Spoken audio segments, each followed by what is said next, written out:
बिस्मिल्लाहिर्रहमानिर्रहीम। अस्सलाम वालेकुम। लाखों करोड़ों दुरूद व सलाम मोहम्मद मुस्तफ़ा सल्लल्लाहु अलैहि वसल्लम और आले मोहम्मद पर। मैं हूँ उमर दराज गोंदल और आप मेरा यूट्यूब चैनल देख रहे हैं।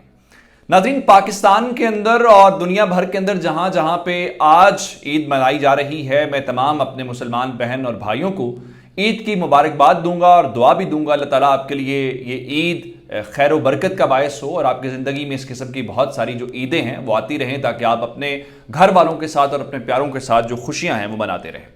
ईद ज़रूर है, लेकिन इसका हरगिज़ मतलब ये नहीं है कि हम आप तक जो मालूमात पहुंचाने का अपना फ़र्ज़ अदा करते हैं वो आज के दिन उसके ऊपर कोई कंप्रोमाइज़ होगा, बिल्कुल भी नहीं है। आप तक चूँकि आप हमारा इंतज़ार करते हैं, फ़ीडबैक देते हैं कमेंट्स के ज़रिए, और आपका फ़ीडबैक ही असल में हमारे लिए हौसले की बात है। तो मैं सबसे पहले आपको जो आज ख़बर देना चाहता हूँ वो ख़बर कुछ यूँ है। मैंने कुछ ख़बरें आपको दी थी, कुछ बीच बचाव की, कुछ सुलह सफाई की, कोई राबतों की, कोई मुलाकातों की। मैं आपको ये बताऊं कि कप्तान डट गया है, क्योंकि जो मुलाकातें, जो राबते वो आस पास से हो रहे थे, डायरेक्ट कप्तान राबते नहीं कर रहा था। अब जब चीज़ों का इल्म हो गया है, जब चीज़ें मालूम हो गई हैं, तो उसके बाद अब ज़रा मामला कशीदा होने लगा है। अब आप कहेंगे कि मामला कशीदा कैसे होने लगा है, क्योंकि कल तक तो खबरें ऐसी थी कि सुलह सफाई और बीच बचाओ। तो अब कप्तान ने शट अप कॉल क्यों दी है और किसको दी है, और फिर किसके साथ बातचीत हो रही थी जिससे कप्तान ने रोक दिया है कि अब कोई बीच बचाओ, कोई बातचीत नहीं होगी। अब इसका मतलब फिर क्या है, पहली बात। दूसरे नंबर के ऊपर चल के जो बनी गाला इमरान खान की जाती रिहाइश गाह है, वहां पे गैर मामूली नकलो हरकत हुई है। खुदा खैर करे और अल्लाह ताला इमरान खान की जान की हिफाजत फरमाए। और फिर मैं आपको एक और बात बताऊंगा कि राना सनाउल्लाह जो हैं वो मुकम्मल तौर पे आग भड़काने के लिए और आग लगाने के लिए मुकम्मल तौर पे तैयार नजर आते हैं। ये डिटेल्स क्या हैं आपके सामने रखूंगा, लेकिन अगर आपने अभी तक चैनल सब्सक्राइब नहीं किया और आप चाहते हैं कि आपको मुस्तनद और बर वक्त खबरें मिलती रहें, तो हमारा चैनल सब्सक्राइब कर लीजिए, बेल आइकन के ऊपर क्लिक कर लीजिए, ताकि हमारी आइंदा आने वाली वीडियोस बर वक्त आप तक पहुंच रहे। अच्छा, अब सिर्फ लुबे लुबाब मैं आपको बता देता हूं, मैंने खुद आपको खबर कल दी थी कि जो पंजाब के गवर्नर उमर सरफराज चीमा हैं, उन्होंने सदर मुमलिकत और आर्मी चीफ से राबिता और मुलाकात का इरादा जाहिर किया है, और यह मुलाकात ईद के फौरन बाद होने का इम्कान है।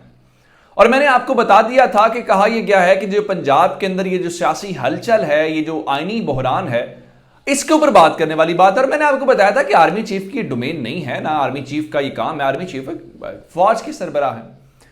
तो मामला तो उस वक्त भी क्वेश्चन में था कि आखिर होने क्या जा रहा है। लेकिन अब इस सारी सूरत हाल के दौरान इमरान खान ने बिलाखिर इस मामले को खुद टेकअप किया है, क्योंकि जब इस किस्म की मुलाकातें होती हैं, इस किस्म की बातें होती हैं, तो उसका कहा यह जाता है कि शायद ये जो मरकजी लीडरशिप है, यानी जो चेयरमैन है इमरान खान, ये उनकी मर्जी और मंशा के साथ चीजें हो रही हैं।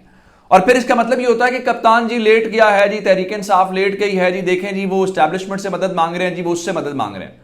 तो इस किस्म की बहुत ज़्यादा बातें होती हैं और उसका जवाब भी देना पड़ता है, और मेरा ख्याल है ये मुनासिब भी होता है। लेकिन अब तहरीक इंसाफ ने किसी भी किस्म की बातचीत या बैकडोर डायलॉग या टॉक्स हैं, उसका इम्कान मुकम्मल तौर पे बंद कर दिया है। अब एक ही बात है, और वो है आर या पार। और उसके लिए मई के महीने का चूंकि इंतखाब किया जा चुका है कि मई के महीने में आर या पार की होगी। और मैं इसमें जो खतरनाक बात आपको बताने वाला हूं, जो तहरीक इंसाफ की जानिब से आज की गई है, वो ये है कि ये भी हो सकता है कि हम भी ना आए लेकिन ये भी ना रहें।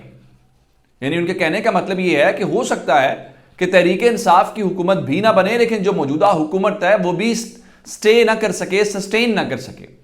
अब इस बात का क्या मतलब है? क्या कोई ऐसा खदशा भी मौजूद है जिस पे वो कह रहे हैं कि ये इम्कान है कि ये दोनों फ्रीकैन ही ना हो और झाड़ू फिर जाए, झुरलू फिर जाए? अच्छा, अगर ऐसा होता है तो ये किसके लिए होगा?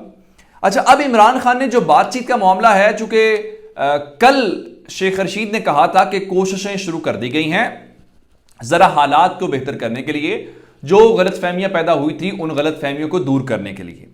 लेकिन आज कैटेगोरिकली शेख रशीद ने लाल हवेली के अंदर बातचीत की है اور اس میں انہوں نے یہ بات کی ہے کہ مجھے عمران خان نے اس چیز سے منع کر دیا ہے کہ اسٹیبلشمنٹ یا مقتدر حلقوں سے بات نہیں کی جائے گی۔ اب اس کا مطلب ہے، کیونکہ پہلے یہ کہا جا رہا تھا کہ ہم الیکشنز کے لیے بات چیت کرنے کے لیے تیار ہیں، لیکن ہمیں جو ضمانت دی جائے گی، جو گارنٹی دی جائے گی، وہ اداروں کی جانب سے یا اسٹیبلشمنٹ کی جانب سے دی جائے گی۔ اب اچانک سے انہوں نے اس چیز سے بھی ہٹ گئے ہیں، تو اس کے پیچھے پھر بچتا کیا ہے، پیچھے رہ کے جاتا ہے۔ اس کا مطلب ہے اس کے پیچھے تصادم کی بات ہے، ٹکراؤ کی بات ہے، دنگے فساد کی بات ہے، اور حالات کی بہتری کی بات نہیں ہے۔ اور تحریک انصاف نے آخر ایسا کیوں کیا ہے؟ کیا تحریک انصاف کو اداروں کے اوپر یقین نہیں ہے؟ کیا تحریک انصاف کو لگتا ہے چیزیں ان کی فیور میں نہیں پلٹیں گی؟ آخر ایسا کچھ تو ہوا ہے جو عمران خان نے خود سے ان لوگوں کو جو بات کر رہے تھے یا جو بات کر سکتے تھے ان کو روک دیا۔ ایک اور بات سن لیجئے، اس سب کے بیچ میں ایک اور خبر آئی ہے جو ذرا خطرناک خبر ہے اور پریشانی کی خبر ہے۔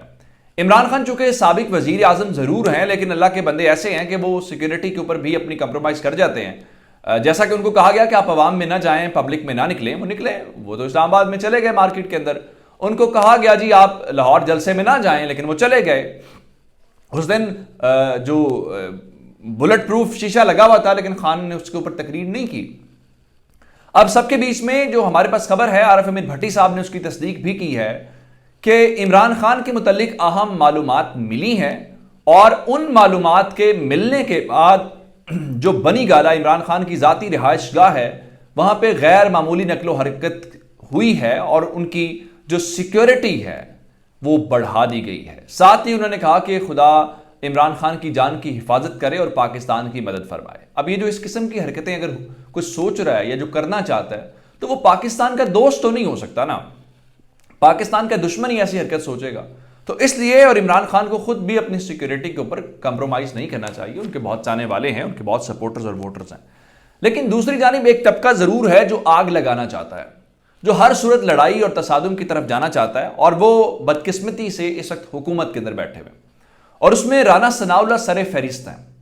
رانا ثناءاللہ نے آج بھی بات چیت کی۔ ایک تو منافقت ان پہ آ کے ختم ہو جاتی ہے۔